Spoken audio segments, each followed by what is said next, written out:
The secret weapon of elite athletes, how Pilates enhances athletic performance. My personal case, I am an ex-ballerina who, through an injury in the stomach area, had to find more strength and certainly didn't find it in my academic tuition as a dancer, so had to resort to some help.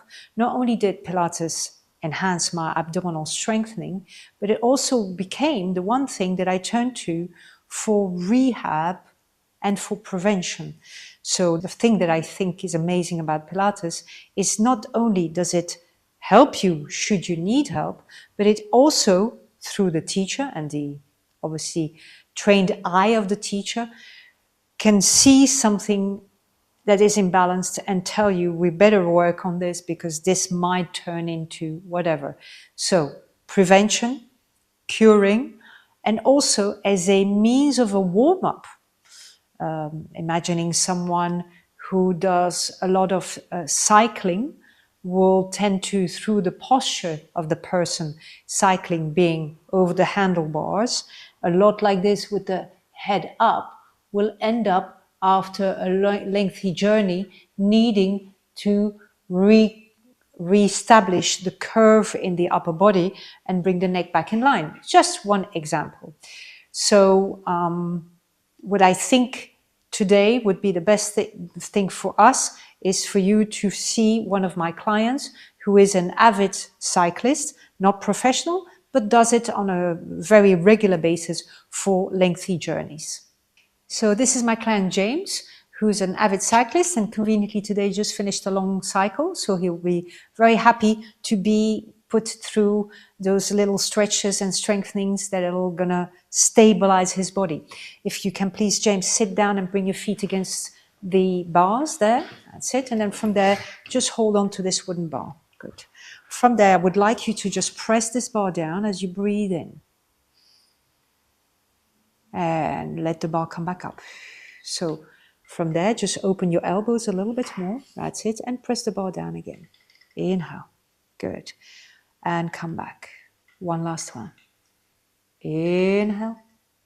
And exhale to come back. So this is just to rehab the fact that James has been sitting on a bike. So he's been quite rounded. So I want to use the arm motion to get the middle and lower body lifted, which is where James will need some help after the cycle. So we do that one more time. Inhale. But now from there, I'm going to ask James to roll the spine back, vertebra after vertebra. Keep going, keep going. Keep pressing your heels forward as you move the spine down. And then when he arrives there, chest opens. That's it. Good. Very nice. From there, you lift the head and shoulders, James, and you round your spine in and roll your spine back up and up and up. Okay, I'll leave you to do it by yourself now. Inhale to press the bar down first, then rolling the spine down. Good. Okay, stay there. Now lengthen your arms. Good. Bring the bar to your chest. Inhale. As you exhale, push the bar away. Good. And again. Inhale. And exhale, push the bar away. And inhale. Exhale, push the bar away. And one more time. Inhale. Exhale, push the bar away. Apply a little bit of pressure to the bar. Lift your head and shoulders and let the bar pull you up. So go with it up and up and up and release. Good, good. Okay, so very simple movement. Just basically the spine was static on a vehicle. Let's call it a vehicle. And so the spine has gone rigid. The breath has gone shallow a little bit as well because going uphill requires a lot of that high input of the lungs. So James is starting to let go of some of the tension that he built while cycling. So James, as a young person, grew up doing a lot of rugby, developed very strong external strength in the thighs, doesn't have a lot of internal flexibility either, and then does cycling. Cycling uphill really works the outer part of the leg, works also through the hip flexor. James also naturally is bow-legged, as in a bow, so is a shape of a leg where there is the bone grew a little bit more in an oval shape rather than straight. So what I'm going to do now for James to enhance his well-being as he is on the bike, I'm going to try and stimulate real opening through that side. So if James, you now give me your right leg, bend your knee, and then from there, push the strap up to the ceiling. Good. From there, you want to hold on to the frame of the bed with both your hands. Good. You have the idea that you push the frame away. That's it. So you can see now from James having done that, he already between the pressure on the strap here and the pressure here, the center of his body is going to start to activate in length, which is again very good for someone who in a sedentary activity of cycling is going to benefit opening. If you just bring this foot now underneath this strap here, James, and stretch the leg. That's it, good. So from there, James, I would like you to start to bring the leg across, lift the hip up, push the strap down towards the other foot. That's it, keep going. From there, you're gonna let this leg open.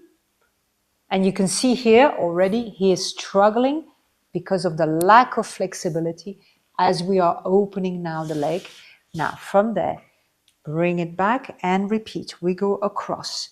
Hip comes off. Press down. Good. From there, opening the leg. Keep this really grounded as you open. Drop the hip here. So other than what James has as a cyclist, there's also the frame he was born with. So James, if you please turn sideways. So if we observe James's neck, we can see here that there is a slight protrusion, and this is basically a vertebra that's not aligned in his body, which he has inherited. There are certain things you cannot do much about, but you can definitely, with Pilates, greatly modify through all the curves of the spine by working on musculature and relaxation. So James, now we're going to do a relaxation. If you could please just have your head into this sling. That's it. Good. And then from there, just lengthen your arms. That's it. Okay. So what I would like you to do now is go from completely passive, so completely relaxed, that's it, to pressing the area where your neck is on down into the bed. That's it. Very good. And release.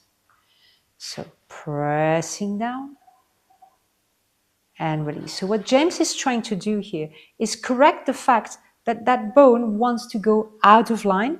By pressing the head back, he will greatly enhance the musculature around this area.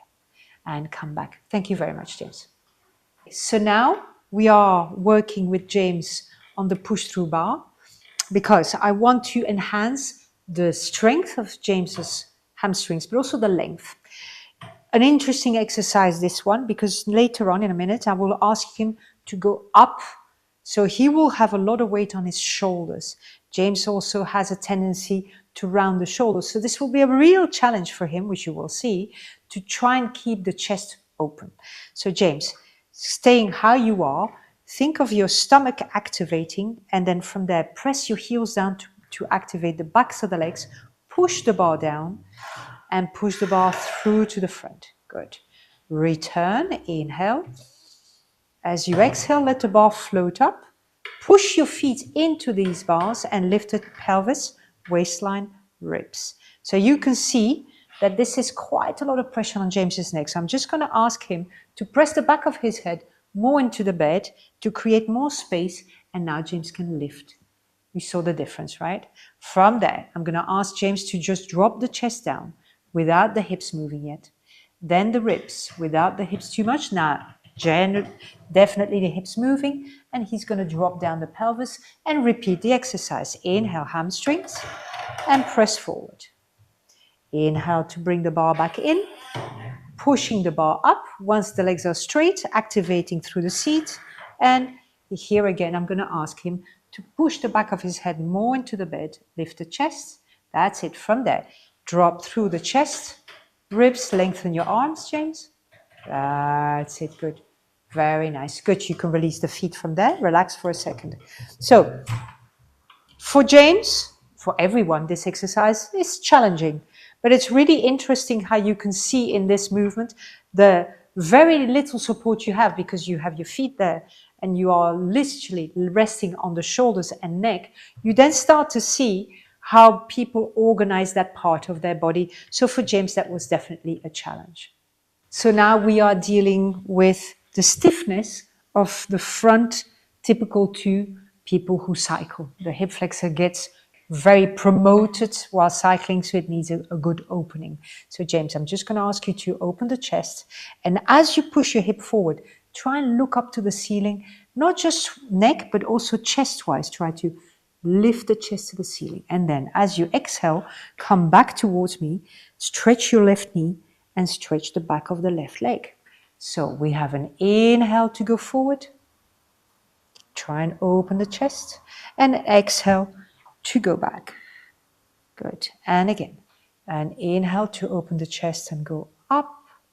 And exhale to go back. One last one. Inhale to go forward. And exhale to go back. Very good. Thank you. So now we are on the baby chair and we're going to work James's upper body.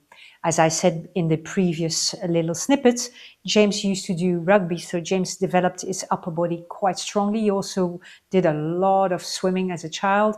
So this area, this upper body is very developed. And to then put that on a bike in a static rounded position can create a lot of problems with rigidity. And we found out earlier also that James has a bone alignment issue in the cervical spine. So this will benefit all of it at once. So James, if you can just think of pressing both your feet nicely into the floor, connect your stomach towards the back of this chair and start with your palms up to pull the straps up, up, up. Then I want you to now turn your wrists and let your shoulders lift. Take your arms as far behind you as you can. Open the arms and relax. Good. And again, push your palms up. Lift the arms up. Turn your wrists. Let your shoulders go up. Now watch as I pull behind. I want your ribs and stomach to pull against me. Yes, that's it. And down. And again. Inhale to reach. Good. Take your arms up and up behind you. Ribs and stomach. Very good. Just do one last one. Inhale, we go up. Turn your palms, connect the stomach to the back, and circle. Good, and you can release those two straps by the side of the body.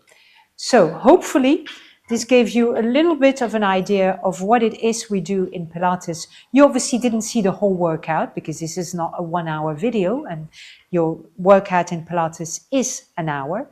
We enhance everything. We always work also on balancing. So regardless of the few issues you saw on this video, the hour will include the fact that a body should do rounding forward, extending back, sideways movements. So all those were excluded out of the video.